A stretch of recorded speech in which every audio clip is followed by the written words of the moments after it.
to Career Uprising. I'm your host and professional career coach, Lorraine Rise.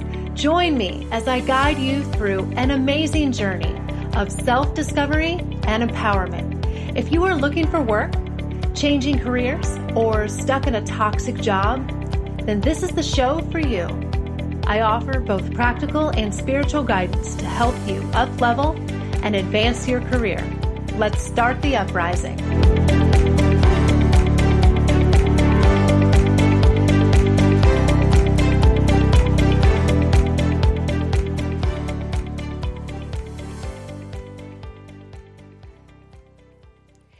Hey everybody, you are listening to episode 24, Navigating the Mid-Career Crisis. Hey out there, how are you guys doing? I'm doing pretty amazing. I can't complain. Thanks for listening today. Oh gosh, so this is the time of year for me that business kind of heats up a little bit. I've been a little bit busier. You might not think of it, but being a career coach, I've learned is actually pretty seasonal work. It really is. There is a somewhat of an ebb and flow to it. And I have to say the summertime is slower. People are on vacation and their kids are home from school and their schedules are all different than they are. And it's kind of crazy. And I was blessed to do a number of trips and do a little bit of traveling myself. So I'm back in a good routine. Things are picking up. People seem to be looking for work. And so things are good. Things are good. So I hope things are doing wonderful for you as well. And that you're settling into a good routine wherever you are for the fall. So, the funny thing is too, I was saying about it being cyclical.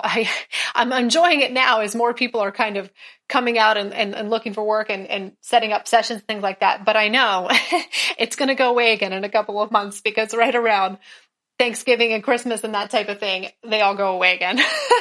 And then they come back in January with a vengeance. That is January through, I would say, like April is super, super crazy time for me. This is kind of the circular fashion of my life and my business. But so what I want to talk to you about today is something that I really, I come across a lot with my clients because I primarily work with that mid and late career professional. So people who are not, right out of school, they've got a fair amount of experience and they kind of have their own set of challenges, I think, when it comes to either a job search or changing careers or whatever it is. And so my topic today is navigating the mid-career crisis, because we talk a lot about like the midlife crisis and, kind of feeling like you're stuck in the middle and you're at a crossroads. And I think that people have little mid-career crises sometimes, I think a lot of people could relate to that. It's very, very real. Like I said, I know that because that's who I work with. So if that's you, this is going to be a good show. If you are, not 25 anymore, but maybe your competition is out in the job market. You're not early career, but you're not necessarily ready to retire either. Then this is a good show for you because you still want to be seen as relevant and competitive, and you want to enjoy what you're doing. And maybe you don't even know at this point what you want to do anymore. Sometimes people wake up at the age of 45 or 50 and go, God, I really don't want to do this anymore. I don't want to be in this career that I've been in for the last 20 years for whatever reason. Maybe you've been complacent and you feel the need to kind of shake things up a little bit, but you don't know what that's going to look like or how to do it. So if any of that sounds familiar to you, then hopefully this episode will be a little bit of therapy for you. So we're going to explore that today, that mid-career slump and how to freshen things up and move past it with grace and confidence. So before we get started, I just want to make sure you've had a chance to join my community, my Facebook group. If you're a fan of this show, it's the place to be. It's called Career Uprising. Kept it nice and simple. Same name as the show. It's a public group. It's easy to find. And oh yeah, I admit everybody. I really do. I'm not very discriminatory there. And everybody's super positive. So it's never been a problem, but I answer questions. I give out bonus tips and celebrate your successes and share client stories, things like that. So I hope to see you there. All right. So the mid-career crisis sounds like a lot of fun, right? Being in the middle of something is never easy because it feels like a transition. And we all like to kind of feel settled, feel like we are somewhere, not like we're constantly in transition to something else. But I think the first thing that I need to do is maybe define what mid-career is in case people don't really know. Am I mid-career? Am I late career, early career? What am I? And I will tell you, I have no idea where the lines are drawn. The lines are arbitrary anyway. But generally I would say if you're in probably your late 30s or maybe early 40s, something like that, or maybe you have about 15, 20 years of work experience, somewhere in there, you're probably mid-career, okay? I would say people tend to hit the late career stage more like when they're getting closer to 50 and beyond. But again, I completely just made those definitions up. So don't worry too much about labeling yourself anything. It's more perhaps just a state of mind and a feeling. So if you resonate with what I'm saying, no matter where you're at really in your career, that's a good thing. So, but this is the time in people's careers where I notice they tend to start to worry about two things.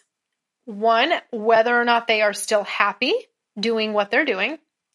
And then ageism, the age bias. Okay. And the age bias is a really big concern. If I had to make a guess, this might be the most common question or issue that job seekers bring up, people I work with. So we're going to talk about that a little bit today. It's a big, big concern. Like I said, since I'm not really working too much with folks right out of school who don't really have that problem. But once people hit that kind of magical age of 50 or even start approaching it, I think they really start to worry about their ability to get a new job should they need one. And I wonder if sometimes that even kind of keeps people where they're at because they're safe and comfortable and they're gainfully employed right now, so they don't want to rock the boat because they don't know how well they'd be able to get a new job or how quickly, that type of thing. So we're going to tackle that too, but let's go back to the first worry first. Okay. We'll start with the first one, which is, am I still happy doing what I'm doing?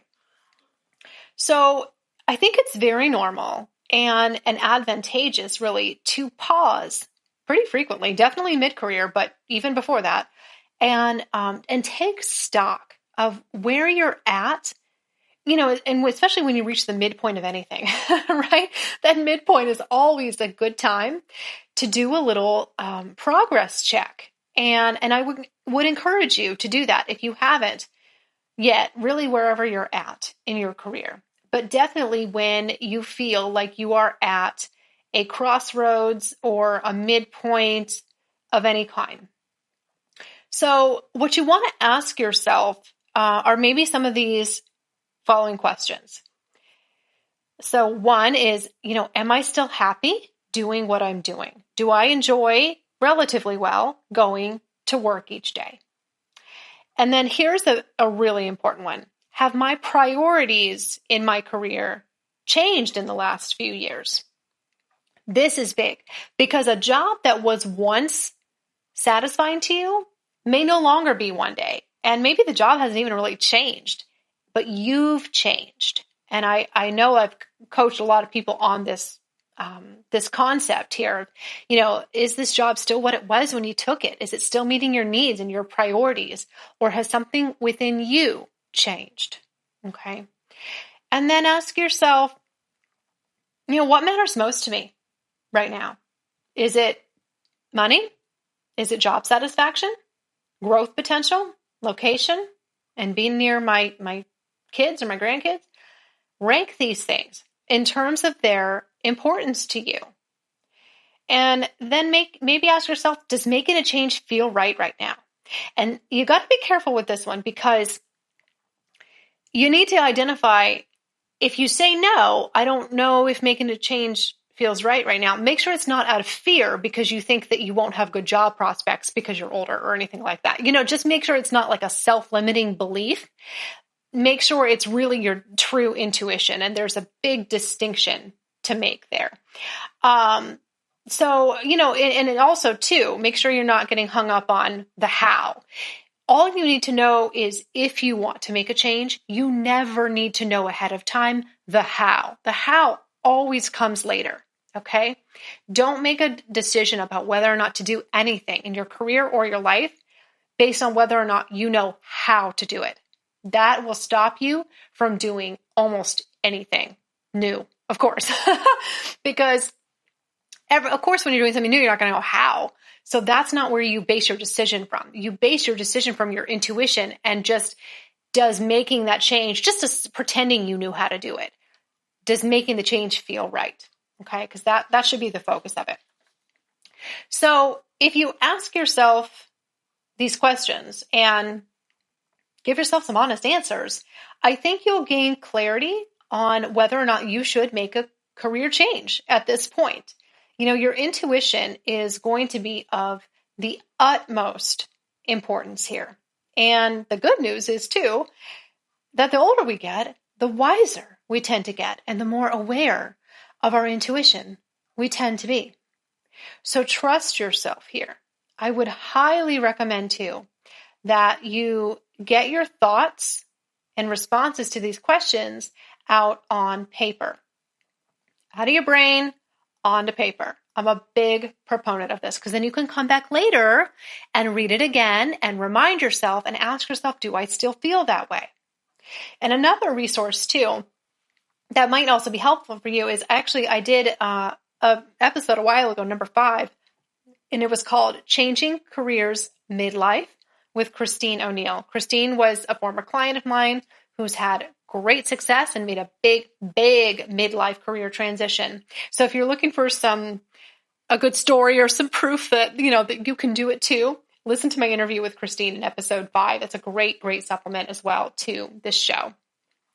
Okay. So I have a lot more on this topic. We're going to take a quick commercial break. And then we're going to come back and we're going to address that second concern about the ageism. And we'll talk about how people at that mid-career stage can overcome that and what mindset they need. So we are coming right back and we're going to tackle that in just a second.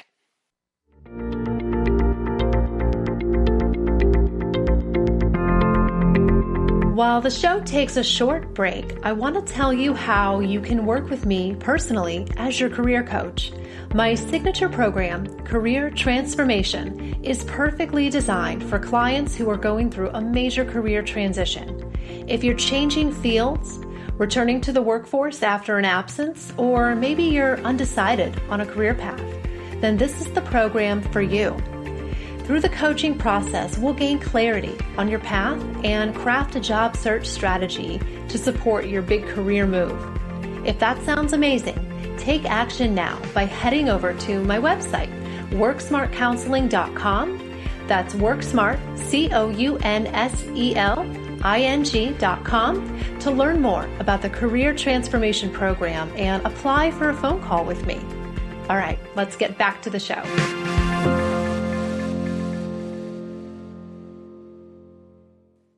Hey, everybody. Thanks for sticking with me here. So, okay, we are ready to tackle the second biggest fear or concern that I see a lot of people have when they get to that kind of mid-career crisis, right? Or crossroads.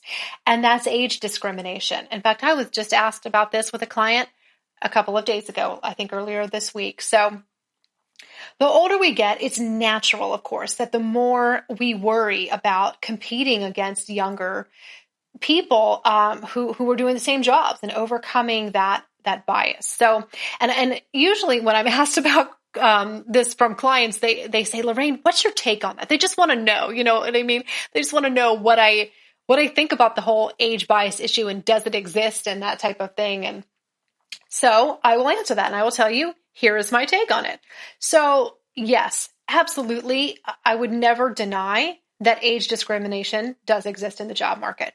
I mean, so does the unemployment bias. Absolutely. So does the gender bias. I mean, there's a lot of different potentials for a bias out there. And certainly it's not even limited to those. So, there's a litany of reasons why we could say potentially that somebody is discriminated against me, a disability. I mean, there's just a long list of things, but so I'm not going to pretend that that doesn't exist. It does, but how much it exists is like impossible to even guess, because discrimination of any kind is inherently very difficult to prove or quantify. I mean, it really starts with a thought in someone's head. When you make a snap judgment on somebody, it's a thought in your head, and that's pretty hard to prove in court, so tracing it back and proving it is hard. So that's why I don't think we really accurately know how widespread it is, but it's safe to assume that at least to a certain degree, yes, it's happening. Okay.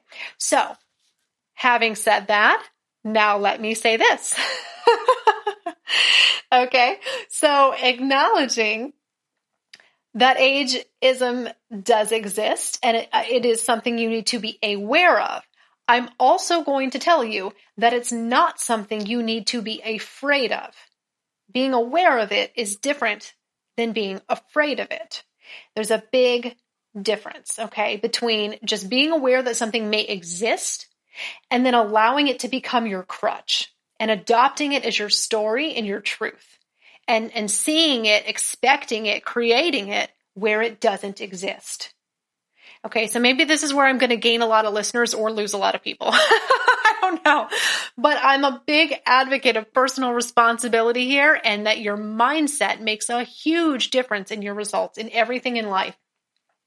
And your career and your job search is no different. So you've got to keep yourself in check and make sure that you are just vigilant and aware that age discrimination is a possibility and it does happen, but not expecting it or creating it where it doesn't exist. Okay. So let me kind of give you an example of why I take that stance on the issue too. So many people that I work with cite age discrimination as something that's happening to them and a reason why they didn't get the job or they didn't get the interview call back or something like that. And they'll say, oh, I know that's why I didn't get that job. That's why I didn't get that interview. It's because I'm older. And then I'll say, okay, well, how do you know that? What makes you think that? Well, they're like, well, it's just a feeling, right? It's just something I suspect. And that's where we have to be careful. Okay. Do you see where I'm going with this? I want you to be aware of it, but I don't want you to adopt it automatically as your truth, because then you're really just limiting yourself at that point. And if you're looking for work, you're looking for work. You're going to have to push through whatever barriers, real or perceived, that you have in front of you. So it really doesn't matter. You just have to be you, and you just have to push through and keep going. Yes, it might take a little longer at your age, but you can still do it. I know this because this is who I work with, as I told you. And I've seen way too many clients, even aged 50 plus, find great jobs in the field they want to be in, and usually in about 90 days or less. Okay, so sometimes there's other factors in there that are holding you back, and it's not just the age. But now here, I'm also going to say this. So for those mid and kind of late career folks, here's one advantage that you actually have over the younger folks. Okay. The older you are, usually, the larger your professional network is. And this is going to make all the difference, because you absolutely should be leveraging that as much as possible. You've amassed far more connections and have more experience than somebody 20 years younger than you, or even 10 years younger than you. And you can use that to your advantage in your career transition. But anyway, I won't harp on that for too long. So I want to give you 3 tips here, 3 really specific tips for folks who are in that mid and late career stage. It might be, in a job search or looking to get into a new line of work or anything like that. I want you to, 1, convey a high level of energy. Now, this doesn't mean you got to be like the Energizer Bunny, okay, or be a different personality or anything like that. But I just want you to generally convey to employers that you are still active and ready to work and excited about your next opportunity, and that you still have a lot to offer. You don't want to give the impression that you just want to coast for 2 or 3 more years, and no one intentionally gives that impression, but be energetic as much as you can, okay? And show them your personality, show them your energy. Number 2, make a commitment to staying active, both physically and mentally. Okay, midlife or mid-career is a great time to make sure that you're taking care of yourself and gear up for this next phase, because you ain't done yet. Okay? All right, and employers will notice this. They pay attention to how you present yourself and your energy level and your confidence and your hobbies. And if you're well-rounded and active, that's the kind of thing that they will look for and gravitate towards. And then third, keep up to date with your skills, especially with technology, because this is one of those biases against older people, is that they're not really as up with it, with technology and certifications and social media and all those things. So knowing that stereotype, you can get ahead of it and make sure that you really do have up-to-date knowledge and skills for whatever's relevant for your field. It's not always technical, but that is a big part of it. So I want you to get ahead of this by identifying any skill gaps you may have and proactively working on improving them. Okay. So as we kind of wrap this up, here's my takeaway. Here's the bottom line. The mid-career doesn't have to be a rut. All right. Use this time to reflect on what you've accomplished so far and celebrate it. Be glad you've made it this far. Resist the urge to have a lot of shoulds in your self-talk, okay? I should be further along than I am, or I should be making X amount of money by now. I should be able to get a job in 2 months or whatever. Shoulds are essentially regrets and judgments on yourself, and they do nothing to help your cause. They only leave you feeling inadequate, like you haven't done enough. Once you've reflected on your past, then make a plan for the future. Where do you want to go next? What would the best level of success look like if there were no limits? What goals are still left for you to accomplish, and how can you take even just baby steps to get towards them? Okay? All right, guys. We are running out of time. That is episode 24. Man, I'm climbing. I'm climbing up here. This is so cool. So again, if you ever have a career question, I would love to answer it. Or if you want to be coached on air, email me at Lorraine@careeruprising.com. Whatever it is you need, I've got your back, guys. Okay. And I'll be back next time with a new topic, but go out there, be brave, be confident, and I will talk to you next time.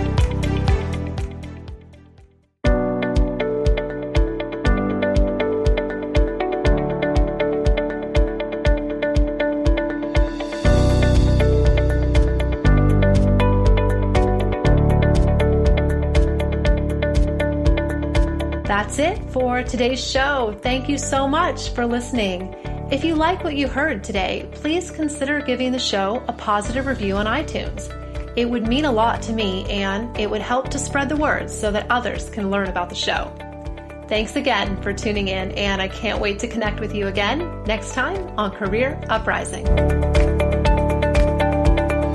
This show is brought to you by InflowRadio.com, the best curated talk radio network for personal development, wellness, spirituality, and conscious business.